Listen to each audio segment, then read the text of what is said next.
গত পরশুদিন 9 তারিখ থেকে, মানে 9 সেপ্টেম্বর থেকে আমি খুব বড় একটা চিন্তায় আছি। চিন্তাটা হচ্ছে, এত বড় একটা নির্বাচন হলো, ডাকসুর নির্বাচন ঢাকা বিশ্ববিদ্যালয়ে।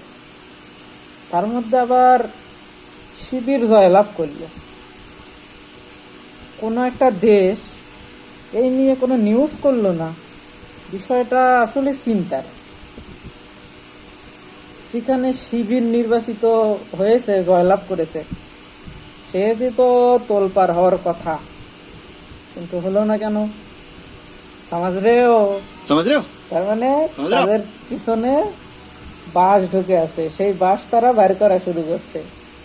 এদিকে নিউজ করার কোনো ধ্যান ধারণা নাই, তারা নিজেদের পেছনের বাস বের করতেছে।